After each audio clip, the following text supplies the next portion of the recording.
Rain was falling as I walked out of the courthouse. My divorce from Chloe was final. Liam, who had been waiting in his car, seemed impatient and ran out into the downpour.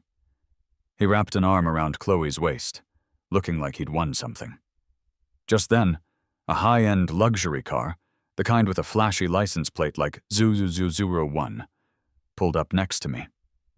The door opened, and Sarah got out, immediately opening an umbrella to shield me from the rain. Chloe stopped walking and frowned in our direction, asking, "What is she doing here?" Before I had a chance to reply, Sarah linked her arm through mine and said, "We're getting married." Chloe's expression darkened instantly, and she shoved Liam's hand off her waist. "Adam, so you've been planning to divorce me this whole time, haven't you?" On our third anniversary dinner, I had prepared a candlelit dinner at our home. I already knew Chloe wouldn't be there to join me. She had sent a text earlier saying she was dining with an important client and would be home late. It had been a while since I'd done anything like this, mostly because her returning home at all had become less and less frequent over time. But that night was supposed to be different. I kept touching the thick document cover on the table. It didn't matter how late she got home, I was going to wait up and tell her the good news. Our adoption application had finally been approved. I waited for her from the time the sun set until midnight finally rolled around. Eventually, I was just too exhausted to stay awake any longer and went upstairs to lie down for a while. When I suddenly woke up again, deep in the middle of the night, I realized Chloe still hadn't come home. I reached for my phone, planning to send her a text, but my eyes landed on a new social media post from Liam.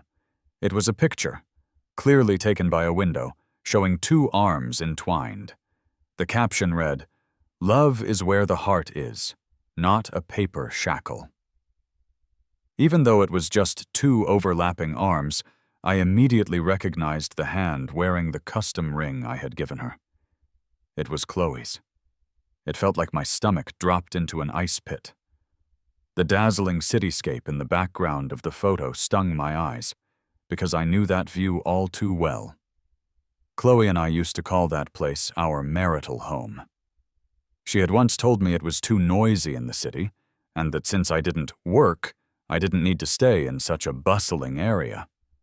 So she had effectively shipped me off to this secluded mansion in the suburbs. Meanwhile, she and Liam were doing God knows what back in our old apartment. I knew that Liam was her college sweetheart. But Chloe and I had been through so much together, thick and thin. We had developed real feelings over time. She was the one who proposed, promising to let go of the past and love only me. But here we were, just in our third year of marriage, and she had already broken that promise. I had no idea when Liam had even returned from living abroad, or when they had managed to get back together. Right then, shaking with anger and betrayal, my only thought was to confront them. But as I hurried to go down the stairs, I suddenly slipped and felt myself tumbling down the entire flight. When I woke up in the hospital, the first thing I did was call to cancel the adoption arrangement. Chloe rushed into the room later, her eyes red, but not from crying. It was from anger. She started scolding me for not being more careful, for being clumsy. Her complaints just grew louder, and there wasn't a single shred of concern or comfort for me in her voice. I just stared at her blankly, unable to find a single word to say. My in-laws made one obligatory call to the hospital, but they didn't bother to come and check on me. With Chloe not at her company, it apparently lacked direction, and her father insisted that she go on an important business trip to earn money. After she left, her brother, Greg, came to visit, and he brought Liam with him. Even though I hadn't seen Liam in years, he looked just as dashing as I remembered, fair skin, deep-set eyes, and perfectly coiffed hair. In contrast, I knew I must have looked like death warmed over, lying in the hospital bed. "Adam, long time no see," he greeted me, his voice cool. I closed my eyes and said only one word. "Leave." Adam, you always knew my sister never really liked you, Greg sneered. It was always Liam. You just somehow managed to trap her into marrying you. But look now, life has a way of balancing out. Your company went bust. You're finally going to be out of her life, and she can marry the guy she really loves. It's a cause for celebration. Her brother and Liam had always been close. He must have known about the affair all along and was now rubbing it in my face, even calling Liam brother-in-law right in front of me. I clenched my fists, my face pale. Liam just smirked arrogantly and patted Greg's shoulder. He's too weak right now. Don't provoke him. Chloe's brother sneered back. Liam, you're too kind. This guy stole your girl. He should have been finished off while he was sick. Ignoring the idiot brother, I glared directly at Liam. That photo. You sent it to me on purpose, didn't you? Liam feigned a look of concern, adjusting my bedding as he leaned in closer to my face. So what if I did? You stole my woman first. I managed a small, bitter smirk. Did you forget? Back then, you were the one who left Chloe for greener pastures the moment the Barlows went bankrupt. Liam's face twitched, but he quickly recovered his shameless grin. Thanks for being there for her during her low times. Now she's back on top, and here I am too. Be smart about this, Adam, and just leave, or I'll have Chloe throw you out herself. Seeing the twisted, ugly glee beneath his handsome facade, I forced myself to sit up. I grabbed the cup of hot water a nurse had kindly left on my bedside table and flung the contents right at him. The water nearly hit him square in the face, but he dodged at the last second, hiding behind Chloe's brother. The hot water splashed all over Greg's neck instead. Greg cried out in pain and rushed at me, ready to fight.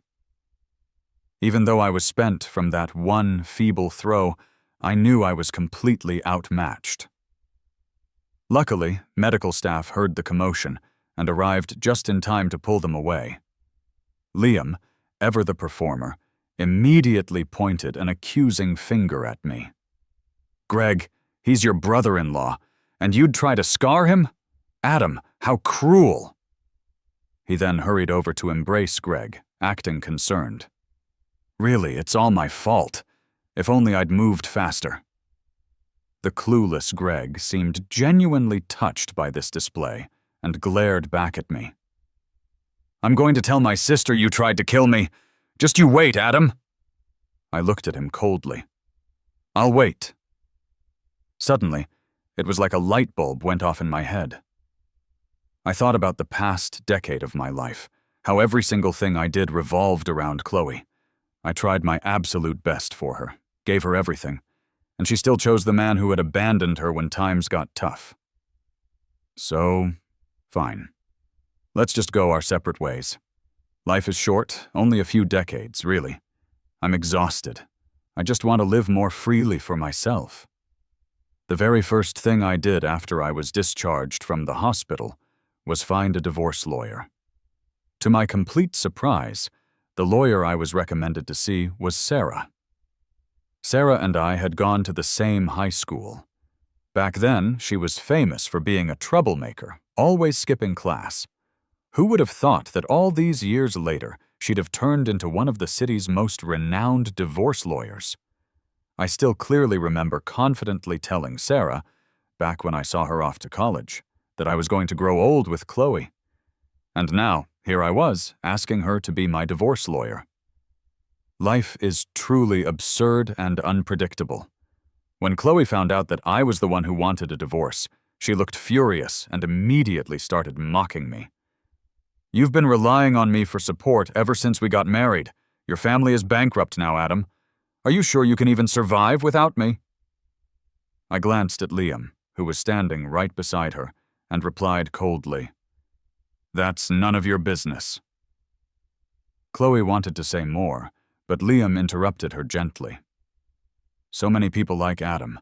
Maybe he's already found someone else to support him. If he doesn't love you anymore, just let him go. Chloe sneered. Does he really think he's still some prince? That someone will actually want to marry him right after our divorce? I'd like to see just how good a life he'll have without me. Chloe said that ours was merely a marriage of convenience. She stated she wouldn't take anything from my family, nor would she share any of her assets with me. If I agreed to that clean split, she'd grant me the divorce. The Barlows clearly figured that my family's bankruptcy meant I would never give up the cushy life I had with her. But I signed the papers without a second thought. You just signed it like that? Do you think I'm just a prop here as your lawyer? Sarah was furious when she heard about the agreement I'd made. She had apparently been drawing up plans to bleed the Barlows dry in the settlement. She couldn't believe I was naive enough to just sign everything away. Looking at her angry face, I almost laughed. I didn't care about Chloe anymore, so why would I possibly care about her money? Besides, did she really think I was that dumb? Back in the day, I was just as skilled as she was at playing dumb while secretly winning. Yet Sarah was so mad she didn't want to talk to me. It was only after I bought her a milk tea to calm her down that she finally spoke. Adam, I'm not married anyway. Maybe you should just consider me instead. I'll make sure you live a comfortable life. I rolled my eyes. The Preston's family company is the biggest in the entire city, and it's notable nationwide. If her idea of comfort was that then my past life with Chloe must have indeed been starving and freezing. I swallowed a sip of the milk tea. Do you even hear yourself? She was already a striking woman, and with her sharp jawline and smooth collarbones showing, even the waiters at the cafe found excuses to bring napkins over to our table twice. I discreetly shifted my gaze away and advised her kindly, don't just marry someone because your family is pressuring you.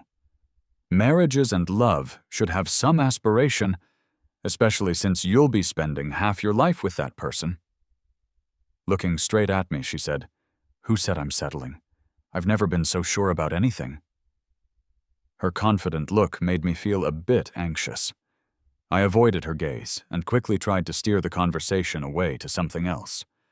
I told myself it was just a joke. I mean, during all of high school, I never once heard that she liked me. Now, meeting for the first time in years, her saying she wants to marry me, it must be a joke. Without any property disputes, the divorce should have been straightforward. But Chloe wouldn't sign the final papers. Liam, apparently worried I'd change my mind and fight for her, kept sending me provocations. First, it was pictures of Chloe cooking for him. Then it was him showing off in what used to be my bed. None of it really got to me anymore. That is, until I saw a video he sent. It was of my dog, Buddy, cornered in the house and screaming in fear. Buddy is my dog, the one I got back when Chloe and I first started dating. On so many of those long nights when Chloe was late, he was the one who kept me company. Even though Buddy was mostly with me, Chloe knew him well after all these years. And despite any bond she might have had, she was just turning a blind eye to Liam's abuse. I was furious and immediately called Chloe. Her voice sounded tired, but she actually picked up immediately. Unlike the old days when her phone would ring forever when she heard, I was calling about the dog, her tone turned frosty. Either you come back and take care of him, or you let Liam.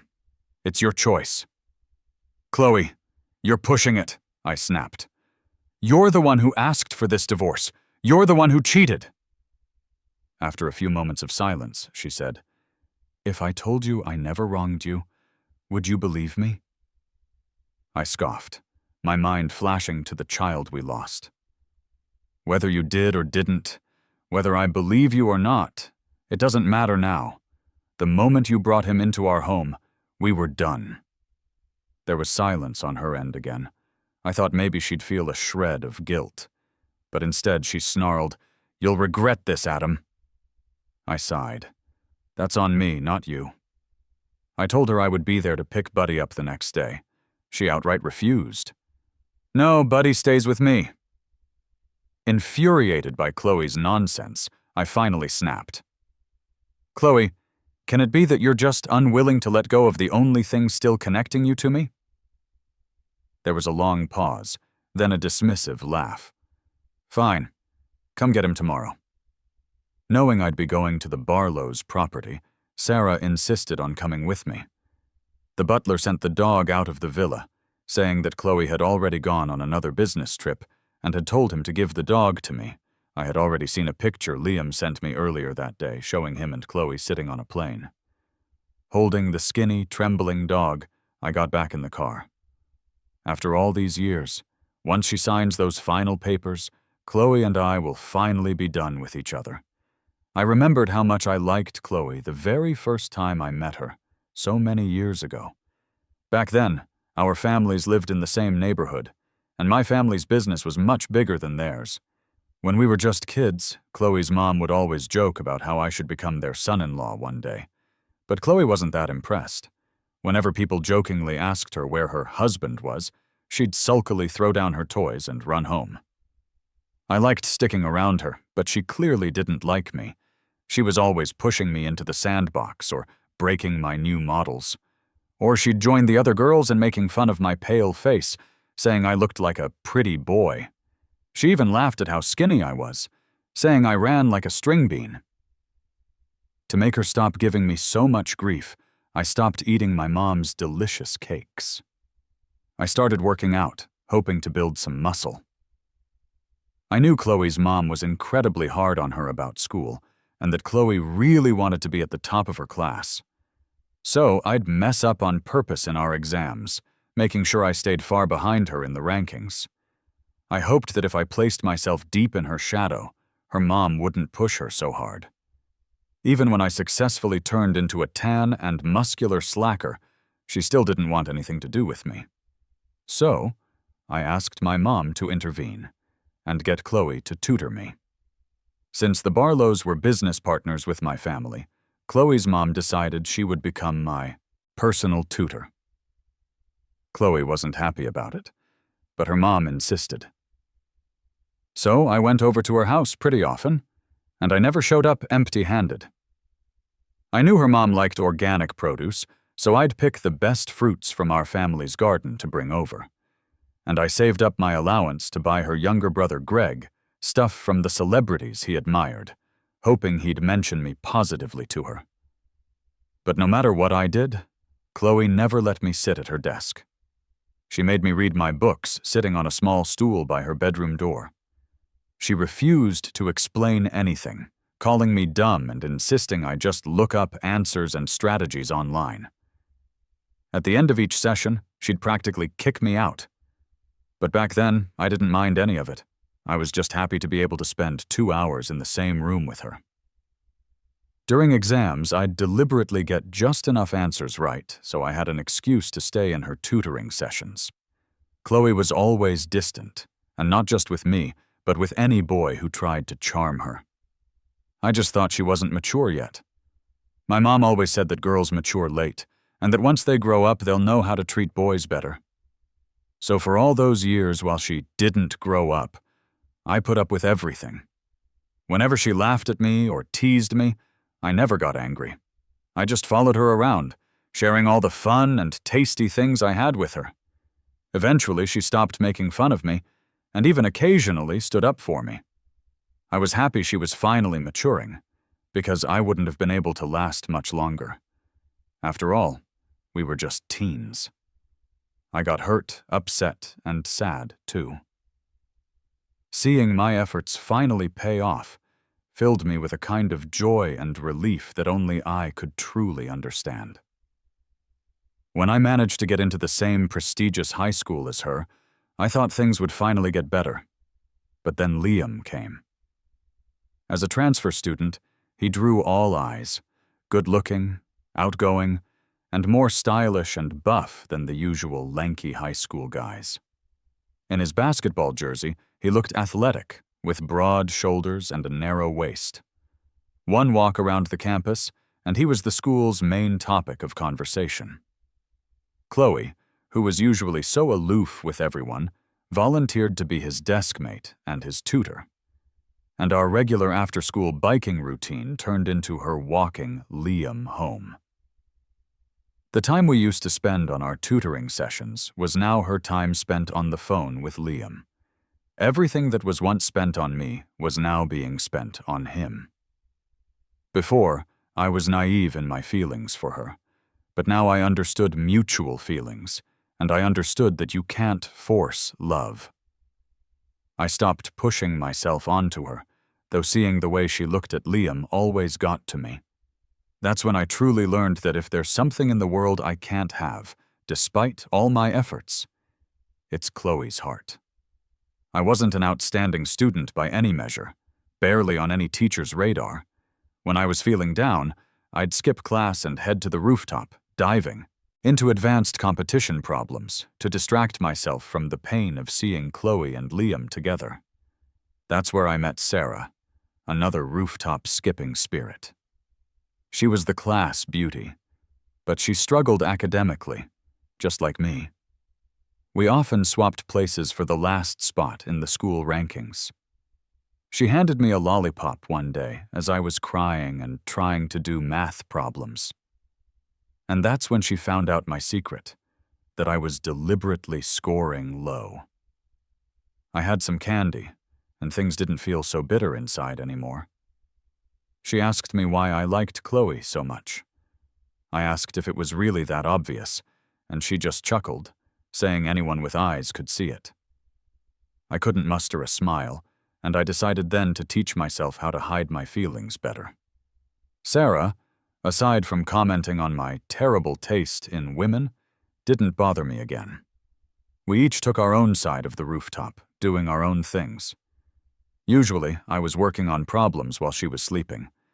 Since I started avoiding Chloe and Liam on purpose, I found myself on the rooftop more and more often. One day, Sarah, who usually just slept, went on a weird streak and insisted that I tutor her. If I didn't, she threatened, she'd tell everyone that I was deliberately lowering my scores. To keep Chloe from finding out I'd been doing this for years, I had no choice but to agree to teach Sarah every so often. In return, Sarah brought me breakfast every morning. She loved sticky rice just as much as I did, and sometimes I'd get her a yogurt. When I was feeling down, she'd give me a lollipop. She didn't have many friends either. She'd ask me to come cheer her on while she played basketball. I didn't have much else to do, so I'd watch her play. And afterward, we'd grab a bite to eat from a little street vendor near the school. Somehow, the two of us bottom dwellers ended up becoming friends. Spending more time with Sarah, I didn't find her aloof or cold like other people said. In fact, I thought she was way friendlier and easier to be around than Chloe. Then, because I often skipped classes and was seen hanging around Sarah, Chloe actually approached me. She told me to stay away from Sarah. I asked her what right she had to tell me that. She shuffled her feet uncomfortably and said, "I know you like me, but I'm into someone else. Besides, I've always just seen you as a little brother. I don't want you to go down a bad path with Sarah. She's not good for you." In her eyes, I was just a brother. But I didn't need another sister to lecture me. She wanted me to distance myself from Sarah, but all I really heard was that she was into someone else. That was the first time she had openly admitted that she liked Liam.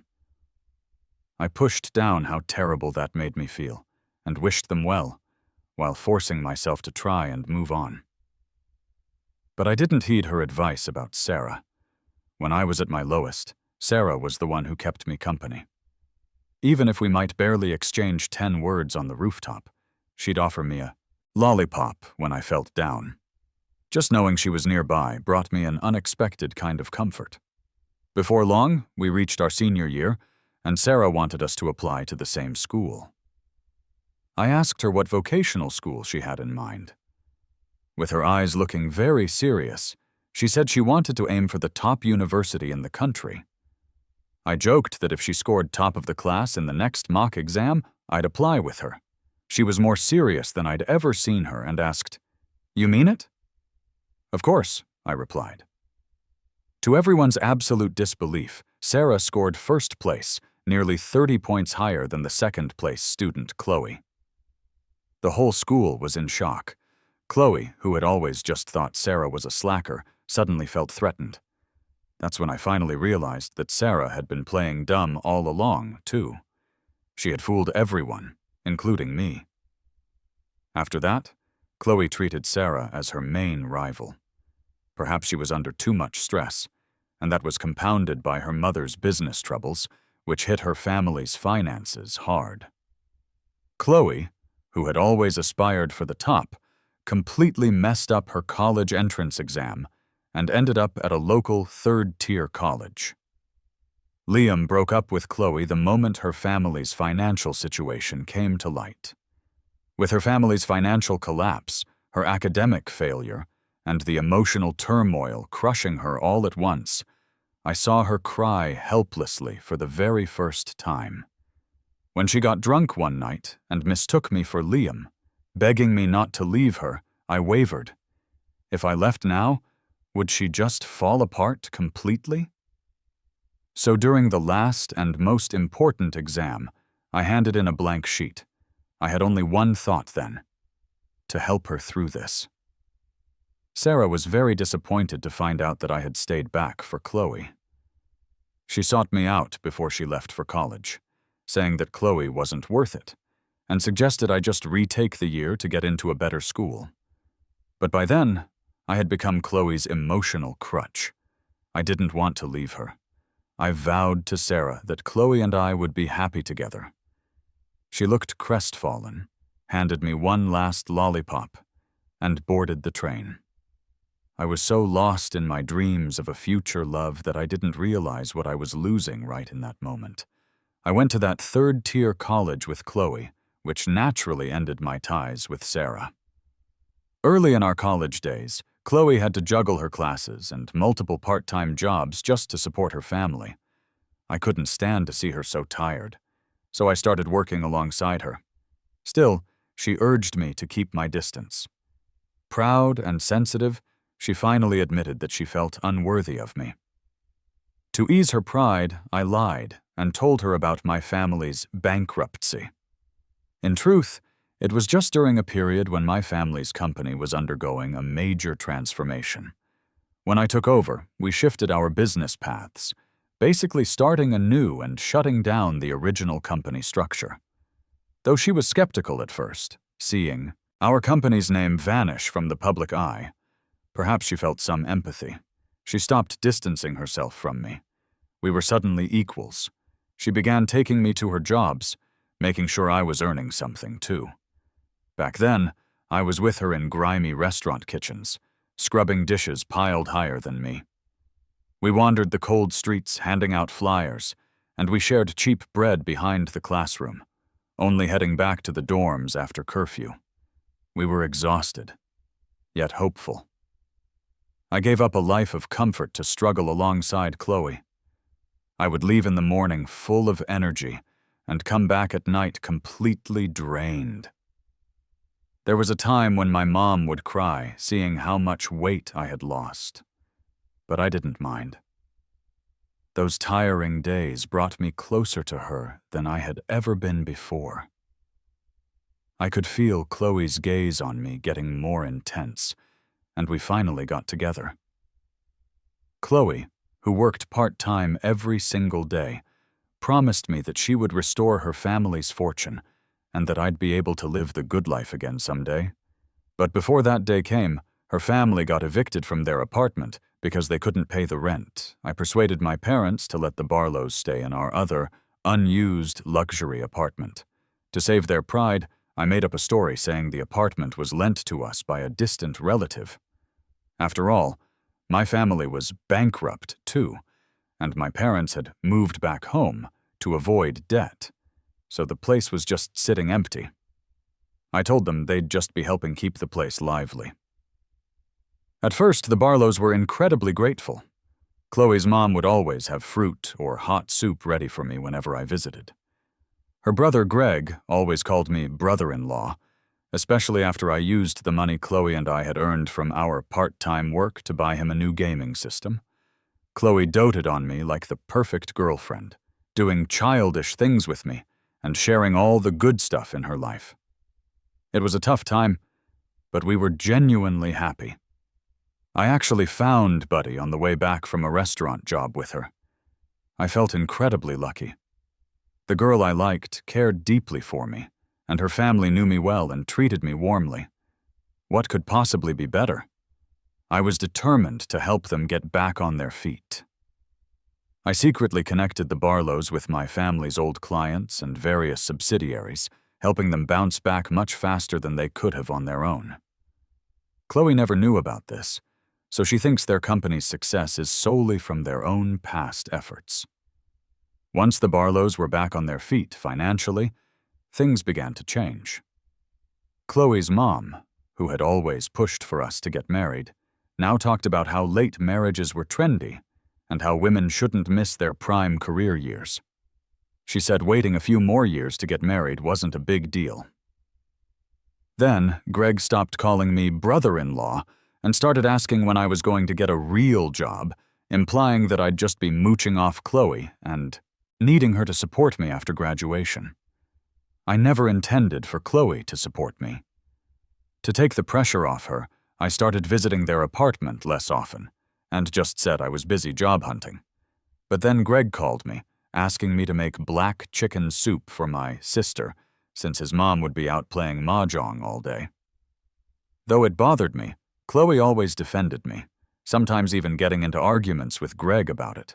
Then, Greg bluntly told everyone at a family dinner that since my family hadn't recovered from bankruptcy, I simply wasn't good enough for Chloe. Chloe slapped him across the face, and in an act of defiance, quickly married me. With that, no one could say I wasn't good enough for her anymore, but my relationship with the rest of the Barlows went cold. Chloe's mom stopped being friendly altogether. I thought about revealing my family's true financial situation to Chloe, but my parents, who saw the clear change in how the Barlows were treating me, advised me to keep quiet. If Chloe remained good to me, they said, everything would be ours eventually. If she changed her mind, I'd have a way out. I followed my parents' advice and moved out with Chloe, as her mom and brother clearly disliked me. I spent my time taking care of her and assisting with all the tedious and tricky tasks at her company that she didn't want to handle. I did all of this willingly, trusting that as long as Chloe loved me, we'd have a bright future. Despite the ups and downs with her family, it didn't bother me, but in our second year of marriage, she got busier and spoke less and less to me. Whenever I asked what was wrong during her stressful moments, she'd just shut me down, saying I couldn't understand anything from home. I knew Liam's return was partly Greg's doing, but I also knew that if Chloe had firmly refused him, Liam wouldn't have had a chance. No one was truly innocent in this. I told my parents, who were overseas visiting my grandfather, that I was divorcing Chloe. They were furious about her cheating. My dad even had to take his blood pressure medication. He had never liked Chloe, always feeling that she didn't care for me enough, and he hated seeing me act so meek and accommodating around her. We both came from families with businesses, and ours was significantly larger than Chloe's. Why did we always have to be the ones to accommodate her? But back then, I was just so in love with her. Even after the Barlows went bankrupt, I kept helping them financially, just so I could eventually marry her. It really only takes a single moment for someone to wake up. I was mad at myself for being so blind for so long, but I also wanted Chloe to face the consequences of her actions. I kept urging Chloe to get the divorce papers sorted out, but she always brushed me off, claiming she was too busy with business trips. Since she was so swamped, I decided to make sure she had less to keep her occupied. Sarah, who had brought Buddy back to me, started showing up every day with dog food and toys. When she heard I was heading to the Barlow's office to get Chloe's signature, she insisted on coming along. I unexpectedly showed up at the office, catching everyone off guard. My ex-father-in-law and Greg were in the middle of giving Liam a tour of the place, and everyone was calling him boss. When they saw me, the mood in the room turned awkward very quickly. I was decked out in expensive brands I'd never worn before, and my shoes were a limited edition. My ex-brother-in-law, Greg, couldn't hold back and rushed over, accusing me of using his sister's money after the divorce. He called me shameless, demanded I pay it back, and claimed that no matter how nice I looked, his sister would never take me back. My ex-father-in-law, already swayed by Liam, glared at me as if I had single-handedly spent Chloe's entire fortune. In reality, I hadn't spent a dime of her money. In fact, I had put my own money in. I told Greg to hit the books a little more so he wouldn't get played like a fool. Then I suggested my ex-father-in-law take a real hard look at the company's finances. The company's money was always under his control. Chloe was using her personal cash to dress up and visit her lover, so what was left for me? When they both fell silent, Liam pretended to be in charge, calling for security to throw me out. Chloe just sat in the conference room, watching the whole thing without uttering a single word. Just before the security guards could touch me, Sarah walked in, standing protectively in front of me with a cold face. "Try touching him." The sight of the Preston family's only daughter standing there stunned everyone. Greg couldn't take his eyes off Sarah. Chloe finally stepped out of the conference room, her expression dark. "Adam, when did you start seeing her?" I pulled out the divorce papers. "She's my divorce lawyer. Cut the crap, Chloe, and sign." Chloe stared at Sarah. "And if I don't sign?" I then revealed a pile of termination contracts I was holding. "If you don't sign, these companies' contracts with the Barlows are over." Greg and my ex-father-in-law actually laughed at this. "Who do you think you are? These companies have been our partners for years. You think you can just end it?" Sarah looked at them coolly. "2/3 of your clients are connected to the Vances. The remaining third only deal with you out of respect for him," she said, nodding at me. "You decide if you want to sign." Chloe was especially shocked, as everyone's jaws just dropped. The Barlows had never anticipated that the prenup they insisted on, thinking I was poor, would turn into my biggest safeguard. Liam nudged a hesitant Chloe. Maybe just sign it, huh?" Having received the signed divorce papers, I still tossed them the pile of termination contracts. "Since we've known each other for so long, I didn't want to utterly destroy your business. I extended the termination date until the end of the year. You've got 6 months. You'd better work hard, or the company might actually go bust," I said, picking up my copies and meeting Chloe's defeated look. Then, out of nowhere, my ex-father-in-law lashed out. "Adam, don't get so cocky.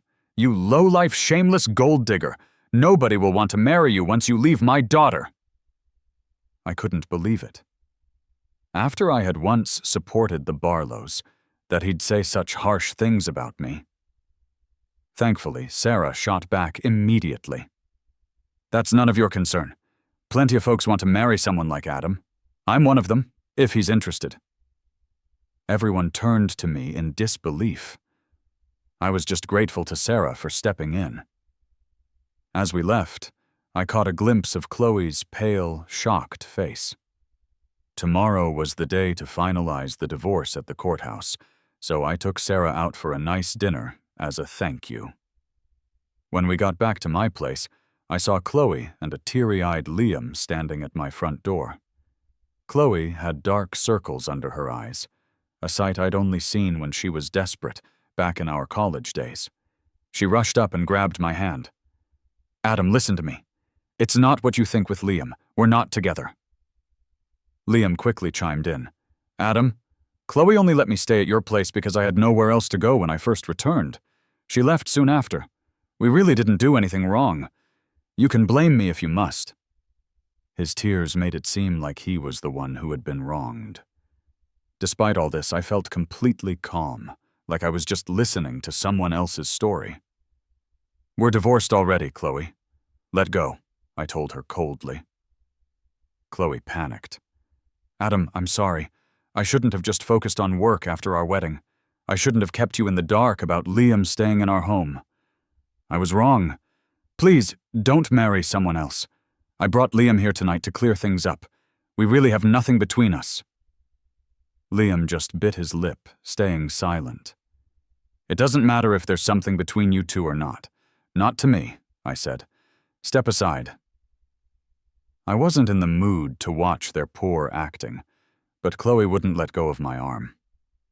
Honestly, if she'd had the guts to just tell me she wanted to be with Liam when she learned about my family's actual wealth, I might have actually respected her more.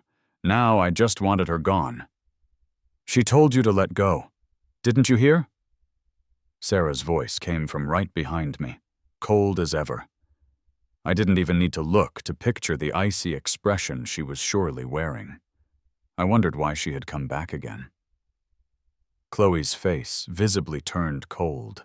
She looked like she wanted to rush up and fight Sarah, but Liam held her back tightly. Chloe stared at me in disbelief. "Adam, are you really divorcing me? Don't you love me anymore?" I looked her straight in the eyes. "Chloe, I did love you, but now I am exhausted. I can't love you anymore. Let's just part on good terms." Chloe probably never imagined that the guy who had followed her every word for 10 years would one day fall out of love with her and actually go through with a divorce. She always thought she was the one in control of our relationship, but now I was the one ending it. She was unwilling to accept it. She pointed a finger at Sarah and said, "Adam, do you really think she loves you? She just wants to win against me. Back in the day, she liked you, but you liked me. She beat me in every subject, but she could never take you away from me. Now she just wants to have you to win an old bet. You'll regret divorcing me for her." I held Sarah back from hitting Chloe. And all I could think was, Sarah liked me back in high school? How did I never notice that? "Whether I regret it or not has nothing to do with you," I replied. I then turned to Sarah, who looked unusually anxious, and gave her a faint smile. "Congratulations, you won this time." Sarah was taken aback for a moment, then she pulled me into an embrace. Chloe clearly couldn't handle this reality. Her expression turned bitter, but eventually, Liam managed to pull her away. I led Sarah into my yard. "Want to come in for some tea?" She held my hand. "Nope." Then she smiled at me. "Since we're both going to the marriage office tomorrow anyway, why don't we just get married then?" "Sarah, can you be serious?" "I've always been serious," she said. "Ever since high school." The night was dim, and her words caught me completely off guard. She handed me a lollipop.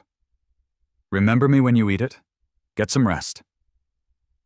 My heart skipped a beat, and I hurried inside, almost as if I were running away. Lying in bed, I thought of Sarah back in high school. She was always so distant and proud, and she never talked to other guys, but she was constantly asking me to tutor her. I remembered how her house was all the way in the west, yet she would always somehow show up on the east side, on my way to school.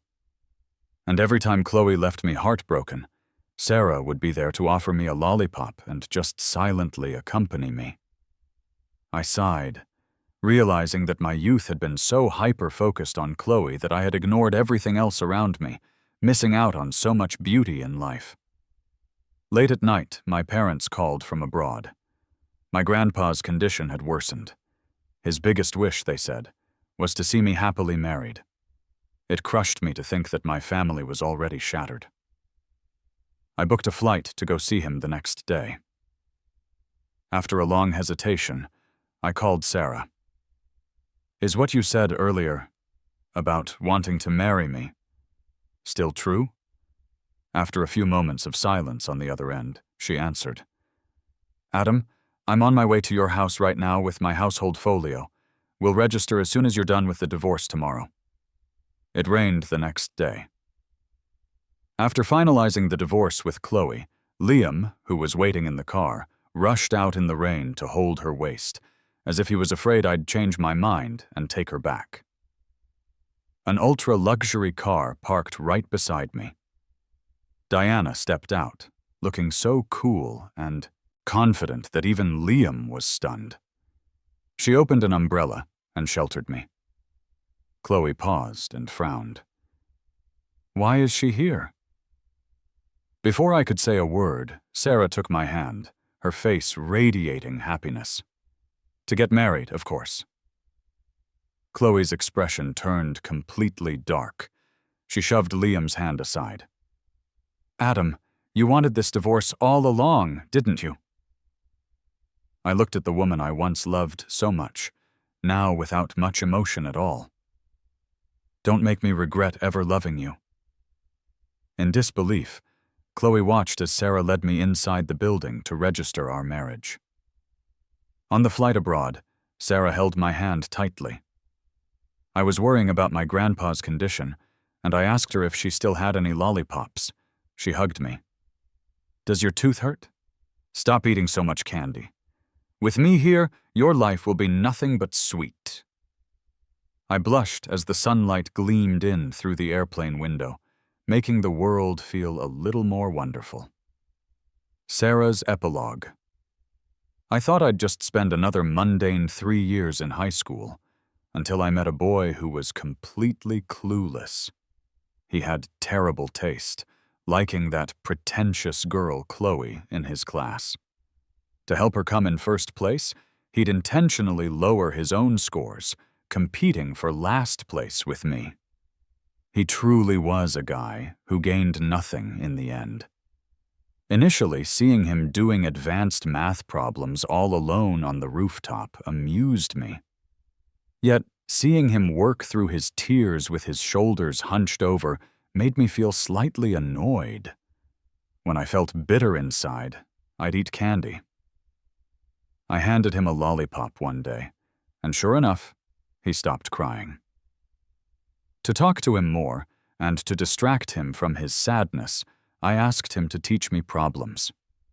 He tried so hard, and the confused look on his face when I still didn't get it, after 10 explanations, always made me laugh. I enjoyed looking into his eyes because I loved seeing myself reflected in them. Seeing Chloe upset him to the point of tears was infuriating. Eventually, I confronted Chloe and told her to be honest with Adam if she didn't like him, and to stop leading him on. Chloe just said it was Adam's choice, and she challenged me to try and make him stop liking her. I had a fight with Chloe. I didn't want him to be strung along by her anymore, so I told him we should aim for the same college. He said he'd agree if I managed to get first place in our grade.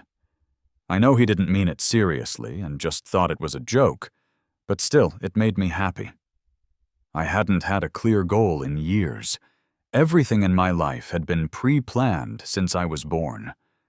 But from that moment on, I was going to take the road I wanted to take. When the grade rankings came out, he found out that I was controlling my scores too. I thought he'd be mad, but he wasn't. Instead, he was genuinely happy for me. He said I was his best friend and that he'd keep his promise to get into the same school with me. This idiot. Who cares about being his best friend?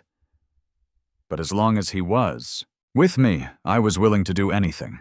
My college entrance exam results came out, and I thought for sure we'd end up at the same school. To my surprise, Adam didn't even try and handed in a blank paper, because of Chloe. Chloe told me that even if I outscored her, I still couldn't win Adam's heart. I was really disappointed in Adam. His taste is just awful. I was so mad that I stopped contacting him, and I was surprised he didn't reach out to me either. I heard about him from time to time through our old classmates. He got married. If that's what he wanted, I just wished him the best. My family kept pushing me to go on blind dates, but the guy I actually wanted to marry was already married to someone else. One day, I was hanging out at a friend's law firm, and I ran into Adam. He was there to get a divorce. I felt bad for him, but honestly, I was also a little happy for myself. I joined my friend's law firm and naturally became Adam's lawyer. I wasn't brave enough back then, and I hurt him. But this time there was no way I was letting him leave my life. He turned out to be even more clever than I had imagined, leaving a way out for himself with that prenup. He is the guy I like, after all, though Chloe's own greed played a part in it too. If not for that, he wouldn't have been pushed this far. Chloe finally signed the divorce papers. I confessed my feelings to him, though I have no idea if he actually got the message. Oh my gosh. Today is the happiest day of my life. That idiot actually called me to ask if I wanted to marry him. I thought I'd end up alone, but it seems like fate wasn't so cruel to me after all. We finally got our marriage license. I've never been this nervous on a flight before, because he said he wants me to meet his grandpa. I'm so worried his family won't like me. He fell asleep on the plane. Holding him like this, it feels like I'm holding the whole world. Chloe's epilogue. I always knew Adam liked me, but I didn't like him, because my mom was always making me hang out with him, saying I'd marry him one day. My parents always want me to do things their way. Now they were even trying to dictate who I should marry, and I hated all of it, including Adam. I tried hard to bully him, but he never got mad. I didn't even have an excuse to drive him away. Over time, I just got used to him being around. Sometimes I'd look at him. He got taller and stronger than before. Still kind of naive, but also a lot cuter. Lots of other girls liked hanging out with Adam. He'd just go play with them. Was he dumb? I couldn't believe Adam got into a good high school. He said his dad pulled some strings to get him in. That figures. He's not smart enough to make it on his own. Still, having him around in high school was comforting. Then this guy named Liam transferred to our class, and I felt like I was in love. Liam was my deskmate. He asked me to tutor him.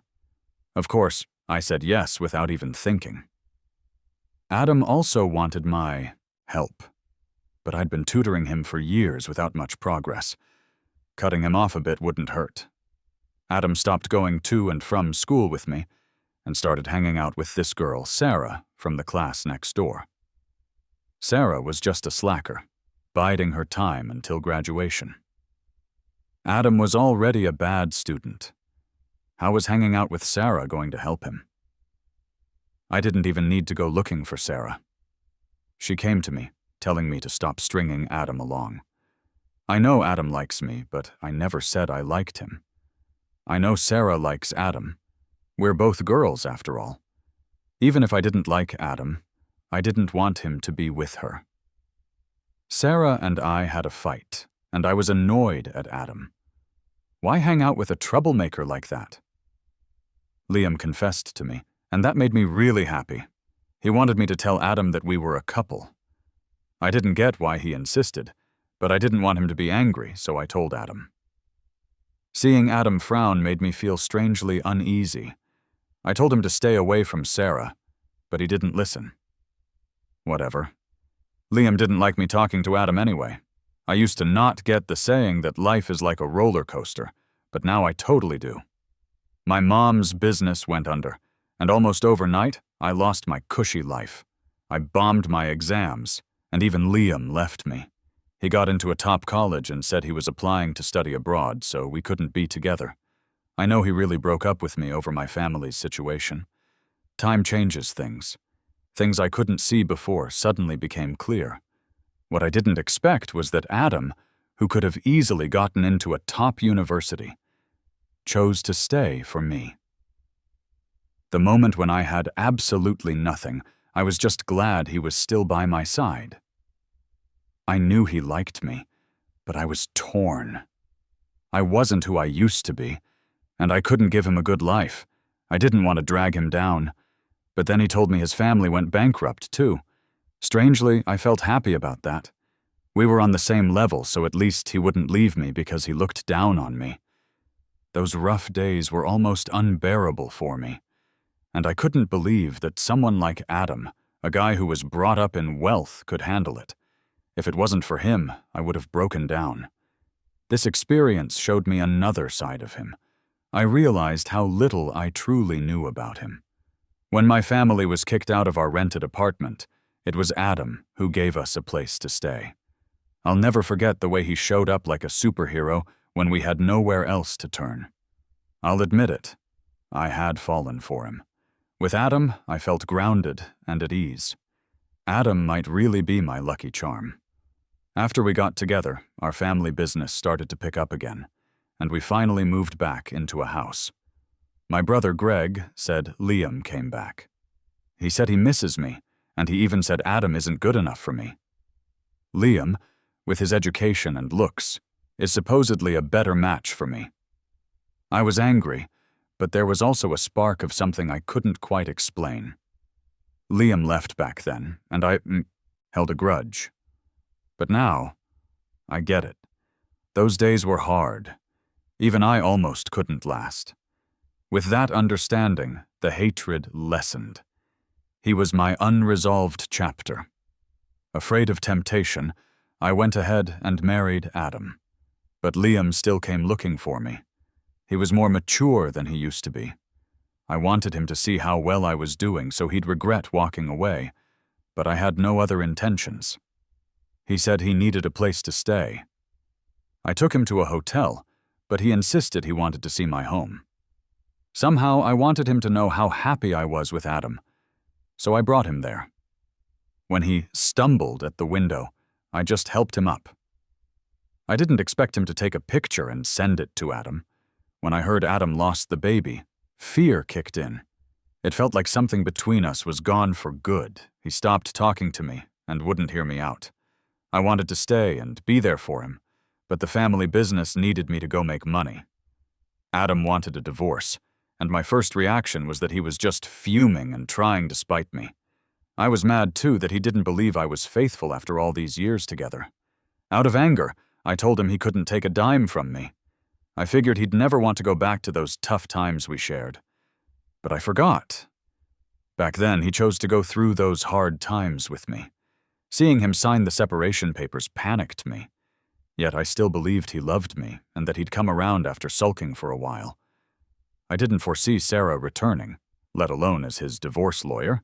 I refused to sign the final divorce papers, and I didn't want him taking Buddy, the pet we had raised together. When he first spoke to me with that sarcastic tone, it hurt and felt incredibly unfair. He wouldn't believe me, and he was rubbing it in my face with Sarah. Why should I be the one to back down first? It wasn't until today, when Adam came to the company, that I realized I had it all wrong.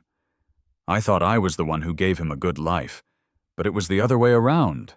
Without him, our family business would have failed a long time ago. Now he was using that same company to push me into a divorce.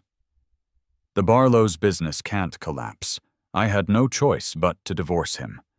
Making mistakes means having to deal with the consequences. It's much more painful than I ever imagined. Because of my own stupidity and arrogance, I lost the best husband in the world with my own hands. I didn't lose to Sarah. I lost to myself.